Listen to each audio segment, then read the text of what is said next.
So good morning and Jai Hind everyone. Today we are discussing NCERT exercise 7.2, which is based on congruency. In our previous day, we have discussed NCERT exercise 7.2 from question number 1 to question number 4 we have discussed, okay? Question number 5 says that you have two figures. The names are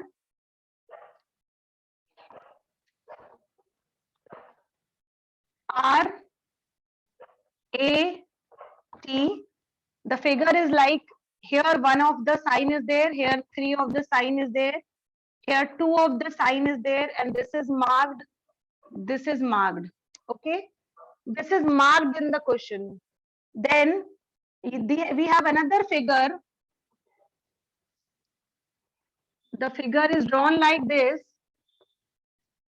In this is marked, this is marked, and this is 2 times it is marked. This is N, this is W, and this is O. And the sign is this one and this one. अब सबसे पहले you have two figures. One of the figure is RAT. You can name it as rat. The another one is WON, that is won. ठीक है? So we have two triangles RAT and WON. I am writing names like this. ठीक है? So that I can read it easily. Now I am asking from you. See the figure and tell me what parts are given equal. कौन सी congruency आप इसमें लगा सकते हैं? आप सोचिए और मुझे बताइए which congruency can you use here. Please use your mind faster and tell me which congruency we can use here. बहुत सारे पार्ट्स इसमें इक्वल दिए हैं. अब आप सोचकर बताओ कौन सी लग सकती है. एस एस एस नहीं लग सकती है प्रज्ञान, बिकॉज यहाँ पर थर्ड साइड इक्वल नहीं दी है. There are only two sides given equal. S S S तो कट गया कैटेगरी से. Now think of the second criteria now. Okay, Nupur says SAS can be applied. Yes, SAS can be applied. And SAS के अलावा भी कोई है जो दिख रही है आपको कि और अप्लाई हो सकती है?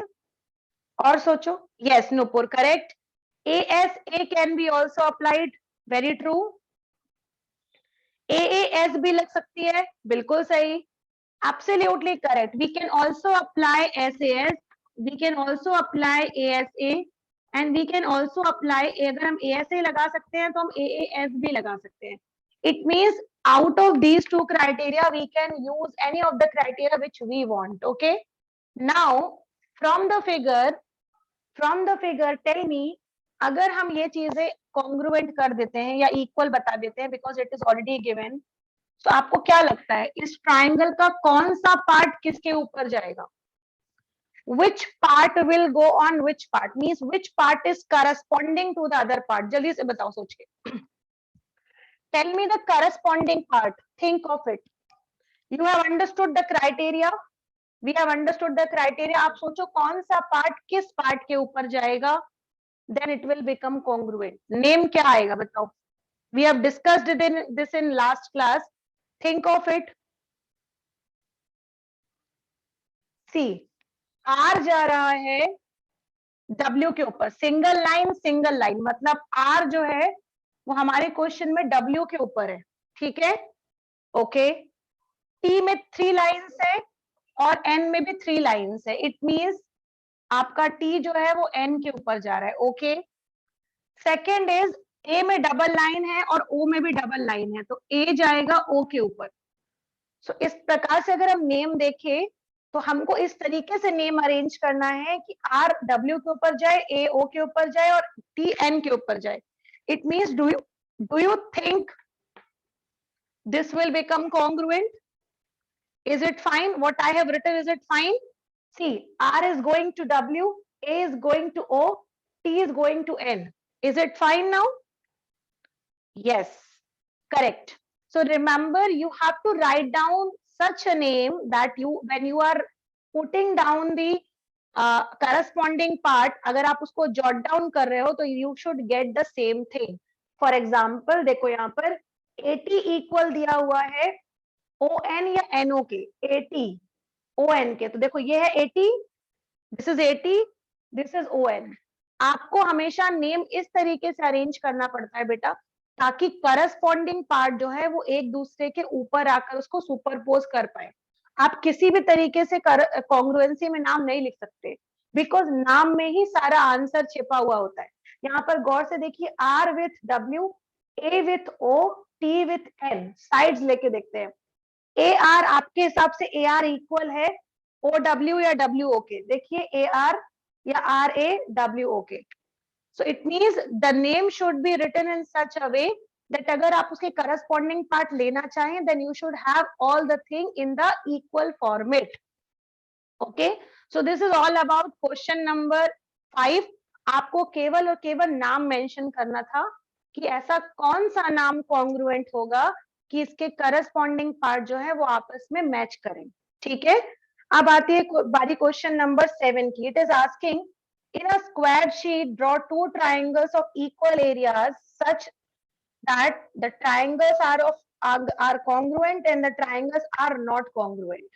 So for this question I will tell you that आपने ट्राइंगल का एरिया कैसे निकालते हैं आपने पढ़ा है, कॉन्ग्रुएंट ट्राइंगल क्या होते हैं आपने ये भी पढ़ लिया है। Now use a graph paper and draw two triangles in such a way that जिनका एरिया सेम होना चाहिए बट ट्राइंगल कॉन्ग्रुएंट ना हो। दूसरा आपको फिगर इस तरीके से बनाना है कि एरिया सेम हो बट ट्राइंगल कॉन्ग्रुएंट भी हो। ठीक है, so think of it, this work I am giving you, please do this question and show me in the next class. Okay, now move on to the next question, question number 8. Draw a rough sketch of two triangles such that they have 5 pairs of congruent parts but still the triangles are not congruent. Okay, so for this I want you all, इसमें again ये इसमें आपको खुद का दिमाग लगाना है। देखो किसी ट्राइंगल में सब कुछ इक्वल दे दिया जाए 5 पार्ट्स में, तो अगर आप सोचो कि कॉन्ग्रुएंट हो जाएगा तो ऐसा नहीं होता बेटा।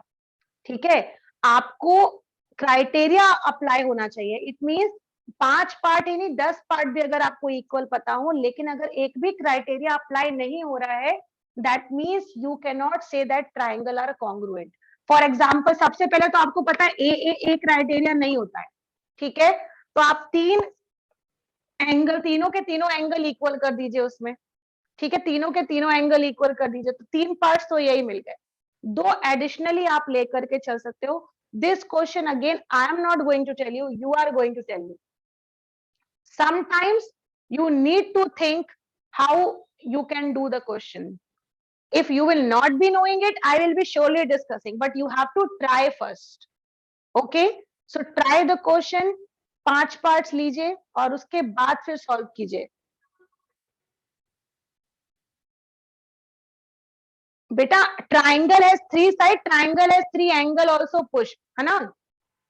It's telling 5 part should be equal and you are knowing किसी ट्राइंगल में 3 एंगल्स होते हैं और 3 साइड्स भी होती हैं। टोटल मेन पार्ट्स होते हैं 3 एंगल्स एंड 3 साइड्स। ओके, अब क्वेश्चन में ये बोल रहा है कि आप इससे और इससे मिला करके किसी ट्राइंगल में दिखाइए कि 5 पार्ट्स इक्वल तो हैं लेकिन तब भी ट्राइंगल कॉन्ग्रुएंट नहीं है। You have to do that. Okay, यहाँ पर तो किसी ट्राइंगल के पास टोटल 6 पार्ट्स हैं, इस 6 में से आपको 5 चूज करने हैं और इस तरीके से ट्राइंगल फ्रेम करना है कि आपको ये दिखे कि ट्राइंगल बना है, 5 पार्ट्स उसमें इक्वल है, तब भी आपके ट्राइंगल में कॉन्ग्रुएंसी नहीं है। This you have to show with the help of rough sketch. Is it okay? Yes or no, please reply in the chat box.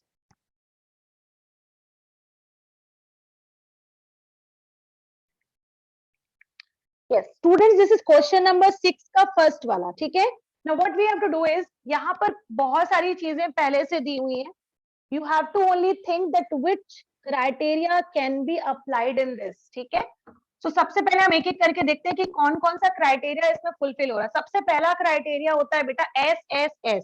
ठीक है, सो अगर आप इसमें गौर से देखोगे तो this side is given equal to this side, this side is given equal to this side, and if you find this side is also common, ठीक है.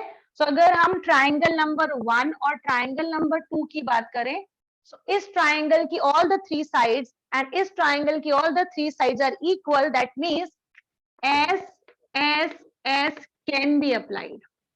ठीक है, पहला criteria fulfilled. Now move on to the second criteria which says that SAS, ठीक है. So अब हम यहाँ पर देखते हैं SAS अप्लाई है कि नहीं. तो SAS के लिए दो साइड बीच का एंगल. So अगर आप गौर से देखोगे बेटा, तो ये वाला है साइड, इसमें है ये वाली साइड, है ना. दोनों तरफ आपके पास साइड दी हुई है, ठीक है. दोनों तरफ यहाँ पर देखो, ये वाली साइड और ये वाली साइड, तो दोनों तरफ आपको साइड दी हुई है, और ये बीच का एंगल, ये वाला और ये वाला, दोनों आपस में इक्वल है. या तो आप इस फॉर्म में लगाइए, या तो आप इस फॉर्म में भी लगा सकते हो. देखो दो एंगल्स हैं दिए हुए हैं बीच की साइड, ठीक है. तो ASA, ये भी अप्लाइड, ये भी अप्लाइड. ASA. अगर हम बात करें AAS, look at here, A और ये वाली साइड S, ठीक है. So here if you will see AAS भी अप्लाइड हो रहा है, ठीक है. So if you will see, हाँ ma'am, what is the meaning of dot? Yes बेटा, dot is also the meaning that they have same angles. Okay, इस dot का मतलब भी यही है कि ये दोनों एंगल आपस में इक्वल है. आई ऑलरेडी टोल्ड, किसी भी फिगर में अगर सेम मार्किंग की जाती है, इसका मतलब है कि दे आर इक्वल. ओके, तो अब इसमें देखो SSS लग गया, SAS लग गया, ASA और AAS लग गया. अब लास्ट क्राइटेरिया बचता है RHS. Let us see that RHS is applied or not. So RHS के सबसे पहले चाहिए राइट एंगल. तो look at here, if this is right angle, this will also be right angle because of linear pair. ठीक है, तो right angle हमें मिल गया दोनों ट्राइंगल में.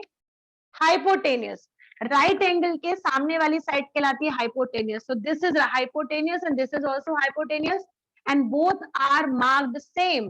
It means they are also equal. So hypotenuse भी हमको मिल गई. Last is side. सो देखिए यहाँ पर एक एक पेयर साइड का, ये वाला पेयर भी साइड का आपको दिया हुआ है, ये वाला कॉमन दिया हुआ है. So one pair of additional side is also equal. It means this is the question where all four criterias, या बोल सकते हो all five criterias are being applied. Okay, all four criteria बोल सकते हो, बिकॉज ये दोनों सिमिलर क्राइटेरिया होते हैं ना. सो ये हमने ले लिया first one. Now see the second figure of the same question number second one of this. Can you please tell me which criteria can be applied in question number 6 का second वाला? Okay, correct. SSS apply हो सकता है, बिल्कुल सही. SAS apply हो सकता है, बिल्कुल सही, correct. ASA भी apply हो सकता है, बिल्कुल सही, ये बात भी correct है, ठीक है. So remember, in this also we have all the criteria being applied except RHS. Okay, except RHS. Remember why except RHS? Because इसमें right angle triangle नहीं दिया बेटा, है ना. Saksham, figure is there. Second figure, question number 6 का second figure बेटा. All the criteria will be applied except RHS, because for RHS you need right angle triangle. ASA लग सकता है, SSS लग सकता है, SAS लग सकता है, और AAS भी लग सकता है.